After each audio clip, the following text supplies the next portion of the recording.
My name is Jack Turner, and if there's one thing I've learned living next to an HOA, it's that they don't just cross boundaries, they pretend they don't exist. Silver Creek Estates had a habit every winter, a bad one. Whenever heavy snow hit, their plow trucks would clear the streets fast, neat, and efficient. But instead of properly disposing of the snow, they pushed it somewhere easier, my land. At first it was small piles. Nothing worth arguing over, just the edge of my lower field. I noticed it, of course.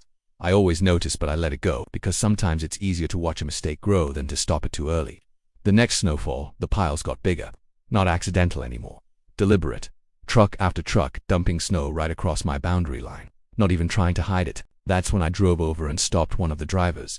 "You're over the line," I told him. He didn't argue, didn't even look nervous. "HOA orders," he said. That told me everything I needed to know, because there's only one person in that HOA who gives orders like that, Karen Whitfield. I didn't go to her right away. Instead, I documented everything, photos, videos, dates, every single load of snow they dumped, because people like Karen don't stop when you ask them to. They stop when they're forced to. A few days later, she showed up. Same confident walk, same tone. "We're managing snow removal for the community," she said. I looked at the growing pile behind her. "You're dumping it on my land. It's temporary." "No," I said calmly. "It's trespassing." She smiled slightly. "It melts." That was her justification. Like time erases responsibility. I nodded slowly. "Keep going," I said. She blinked. "Probably didn't expect that. You're allowing it. For now." And that's exactly what I did.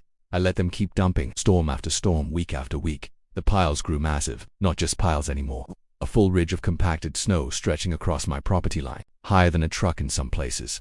Denser with every load, because snow like that doesn't stay soft. It packs, freezes, turns solid. By midwinter they had created something they didn't understand, a structure, a wall. And I knew exactly what it could become because I understand land, I understand winter, and most importantly I understand timing. Karen came by one more time near the end of the season, looking almost satisfied, like she had solved a problem. "You see, it's harmless," she said, gesturing at the frozen mass. I looked at it, then at her. "You're right," I said. For now she didn't catch that part. "No," I said calmly. "I'm maintaining my land." Her expression tightened. "This is illegal." I almost smiled. So is dumping it here. That hit because she knew it was true. She just never expected it to come back like this. More residents gathered, complaining, panicking because now they had to take a much longer route out. Emergency access became a concern. Deliveries stopped. Everything slowed down, all because of something they created. County officials arrived by midday. They reviewed everything, the boundary lines, the snow placement, the documentation I had collected all winter, every load, every violation, every moment they crossed onto my land, and the conclusion was simple: the snow was mine. Because it was dumped on my property, which meant what I did with it was my decision. Karen tried to argue, tried to push responsibility away, but there was nowhere for it to go, because every piece of evidence pointed back to her orders. The HOA was issued warnings. Fines followed shortly after, and they were required to remove the obstruction at their own expense, not mine. Heavy equipment had to be brought in, specialized crews, because by then that wall wasn't just snow anymore. It was ice, dense, hard, expensive to break. It took them days, thousands of dollars, and a lot of attention they didn't want, or to undo something they created themselves. Karen didn't last long after that. Pressure from residents, financial losses, legal trouble. She stepped down quietly, like they always do.